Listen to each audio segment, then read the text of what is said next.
Buenas tardes. Somos el equipo 1 de la materia Legislación de la Construcción en la Universidad de las Américas Puebla y en este video presentamos el marco jurídico de la responsabilidad legal para los servidores públicos y particulares. Las responsabilidades de los servidores públicos están establecidas en los artículos 108 al 114 de la Constitución Política de los Estados Unidos Mexicanos. Estos tienen como objetivo combatir la impunidad, asegurar la eficiencia en el servicio público, promover la igualdad ante la ley y garantizar que nadie esté por encima de ella. Además, pretenden combatir la ilegalidad y la corrupción, estableciendo las responsabilidades políticas y administrativas de los servidores públicos hacia la sociedad y el Estado.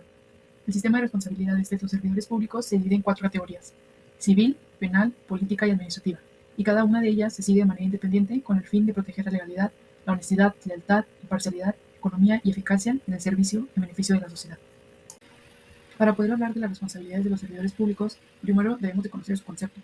El artículo 108 establece que se consideran servidores públicos los representantes electos, los miembros del Poder Judicial de la Federación, los funcionarios empleados y en general a cualquier persona que ocupe un empleo, cargo o comisión de cualquier tipo en el Congreso de la Unión o la Administración Pública Federal.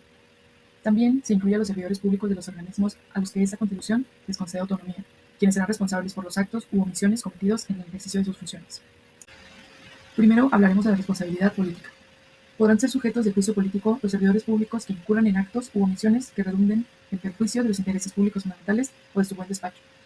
Las sanciones que pueden imponerse por juicio político consistirán en la destitución del servidor público y en su inhabilitación para desempeñar funciones, empleos, cargos o comisiones de cualquier naturaleza en el servicio público. Se aplicarán en un periodo no mayor de un año a partir de iniciado el procedimiento. El procedimiento de juicio político solo podrá iniciarse durante el periodo en el que el servidor público desempeñe su cargo y hasta un año después. También está la Ley Federal de Responsabilidades de los Servidores Públicos. Esta regula las obligaciones de los servidores públicos en cuanto a su actuación ética y profesional. También establece el procedimiento para presentar denuncias o quejas contra ellos y cómo se investigan. Un ejemplo de una situación que podría generar responsabilidad política para un servidor público es la aprobación de proyectos sin los estudios técnicos adecuados. Un servidor público encargado de autorizar proyectos de construcción, como obras públicas o privadas, podría incurrir en responsabilidad política si aprueba una obra sin los estudios técnicos necesarios, ya sea de impacto ambiental, viabilidad estructural o estudio de suelo, entre otros. Si una obra se desploma o causa daño a terceros debido a una negligencia en la revisión de estos estudios, el servidor puede ser sancionado. Ahora, la responsabilidad administrativa. En el artículo 109 de la Constitución Política de los Estados Unidos Mexicanos se establece que los servidores públicos tienen responsabilidades administrativas y pueden ser sancionados por actos u omisiones que afecten la legalidad, honradez, lealtad, imparcialidad y eficiencia en el desempeño de sus funciones. De igual manera, el artículo 113 señala la creación del Sistema Nacional Anticorrupción, que coordina las acciones de las autoridades responsables de la fiscalización, prevención, control y sanción de actos de corrupción y faltas administrativas graves. La Ley General de Responsabilidades Administrativas es parte fundamental del Sistema Nacional Anticorrupción y regula responsabilidades administrativas de los servidores públicos y las faltas administrativas graves y no graves. También regula la declaración patrimonial y la declaración de intereses que los servidores públicos deben presentar para prevenir conflictos de interés y garantizar la transparencia. Las faltas administrativas graves incluyen actos de corrupción como cohecho, peculado, enriquecimiento ilícito, uso indebido de recursos, tráfico de influencias y desvío de recursos. Estas faltas pueden derivar en sanciones más severas como inhabilitación, multas o la destitución del cargo.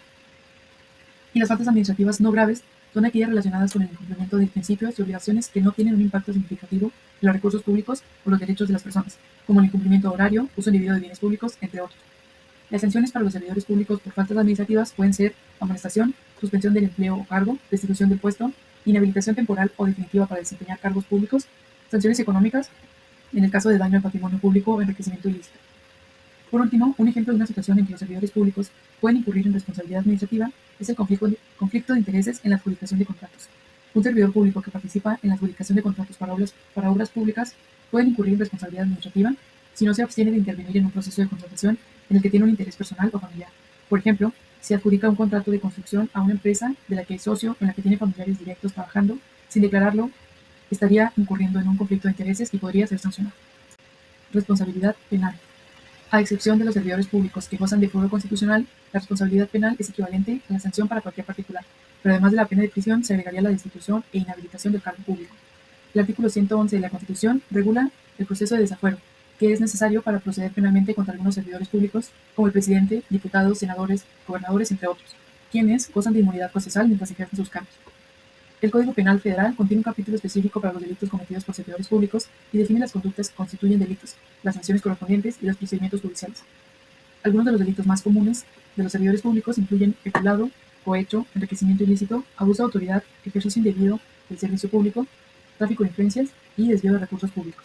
Las sanciones para los servidores públicos que incurren en responsabilidad penal pueden incluir prisión, multas, inhabilitación, ya sea temporal o definitiva para ocupar sus cargos públicos, y la reparación del daño. En algunos casos, el servidor público debe restituir o compensar los daños causados. Un ejemplo de una situación en la que los servidores públicos pueden incurrir en responsabilidad penal es el desvío de recursos públicos destinados a obras de infraestructura. Un servidor público encargado de administrar los recursos destinados a una obra de construcción puede incurrir en peculado si desvía parte de esos fondos para su beneficio personal o para terceros. Por ejemplo, si usa el dinero para adquirir propiedades personales o lo canaliza a cuentas bancarias privadas, estaría cometiendo un delito grave que podría llevar a penas de prisión y la obligación de devolver los fondos. Existe una responsabilidad denominada patrimonial, que estaba más enfocada a los servidores públicos, donde por definición leemos que la responsabilidad patrimonial de los servidores públicos en México se refiere a la obligación del Estado de responder por los daños que causen a los bienes o derechos de los ciudadanos como resultado de una actividad administrativa irregular. Es decir, cuando un ciudadano siente que fue perjudicado por alguna acción o por alguna obra que una entidad gubernamental o que un servidor público ha realizado, este tiene derecho a reclamar, ¿no? Para esto existe un proceso en el cual empieza que la parte interesada iniciará una reclamación, ¿no? Deberá presentar su reclamación ante la dependencia o entidad presuntamente responsable del daño que le está acusando. Posterior a esto, existirá o se abrirá un procedimiento donde el daño que cause al patrimonio de los particulares por la actividad administrativa irregular deberá acreditarse. Deberá acreditarse a través de evidencias como bienes dañados, evidencias como testigos o todo aquel material que pueda sustentar esta acusación. Después de esto se vendrá o se dará una resolución, ¿no? Donde las resoluciones que dicte el ente público federal deberán contener como elementos mínimos los siguientes. El relativo a la existencia de la relación de causalidad entre la actividad administrativa y la lesión producida y la valoración del daño o prejuicio causado. Posterior a esto se dará a conocer el monto en dinero o en especie de la indemnización que este particular será dispuesta, ¿no? Tendrá a disposición. Después de este proceso, en algunas ocasiones existen algunas concurrencias, donde la concurrencia se podrá dividir o tendrá como dos caminos diferentes, siendo el primero una distribución. Si este ente vuelve a caer en esta parte de alguna responsabilidad patrimonial, uno o más podrá tener una distribución, ¿no? Donde deberá atribuirse a cada ente público los derechos o actos dañosos que provengan de su organización u operación. A cada uno que participe se le atribuirá alguna responsabilidad patrimonial como indemnización o como pago, ¿no? O los entes públicos responderán únicamente de los hechos o actos dañosos que hayan ocasionado los servidores públicos que les estén adscritos. Toda aquella persona que esté adscrita a una entidad, la entidad será responsable de las acciones o estos daños de la responsabilidad patrimonial que las personas adscritas a ellas realicen. Y después de esto, también existe la parte de derecho a repetir, ¿no? Donde se dice que se podrá repetir de los servidores públicos el pago de indemnización cuando se determine su responsabilidad y que la falta administrativa haya tenido el carácter de infracción grave. Es decir, si esta entidad cae en la concurrencia, podrá ser aplicado una segunda, tercera o n veces que sean necesarias, siempre y cuando se compruebe y sea grave, ¿no? Bueno, ¿cómo se evalúa la responsabilidad patrimonial? Según el artículo cuarto de la Ley Federal de Responsabilidad Patrimonial del Estado, la cual fue reformada en el Diario Oficial de la Federación el 29 de diciembre de 2023 en México, nos dice que los daños y prejuicios materiales que constituyan la lesión patrimonial reclamada, incluidas las personales y morales, habrá de ser reales, evaluables en dinero, directamente relacionadas con una o varias personas y desiguales a las que pudieran afectar al común de la población. Es decir, si este daño es causado a una persona en específico, ya sea física o moral, habrán de ser reales y se evaluarán el dinero o desiguales donde afectan a un grupo, a una población mayor, ¿no? Una población, sea una comunidad, sea un grupo de personas, o sea una causa mayor a una sola persona. Y bueno, ¿cómo vienen las indemnizaciones ante estas faltas? Las indemnizaciones pueden entenderse a la reparación integral del daño y en su caso al daño personal y moral. Todo daño que se cause a estas personas deberá de repararse integralmente en dinero y también puede repararse si alguna persona sufrió un daño físico o incluso moral, ¿no? Estas son las indemnizaciones de las cuales se podrá ser acreedor el afectado. Acá podemos mostrar una situación real de la responsabilidad patrimonial, donde el Tribunal de Justicia Administrativa del Estado de Jalisco demanda al Ayuntamiento de Zapopan, Jalisco, ¿no?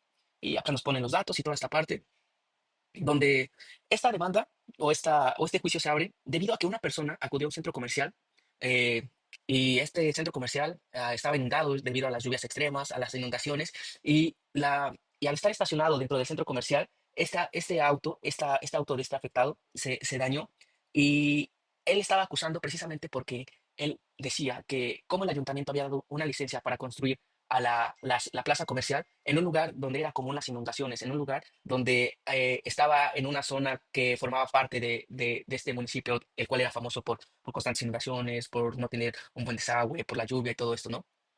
Bueno, después de esto, los actos impugnados se hacen consistir en el primero de ellos en la negativa ficta. O sea, se había mandado y se había hecho esto y había resultado una negativa ficta, ¿no?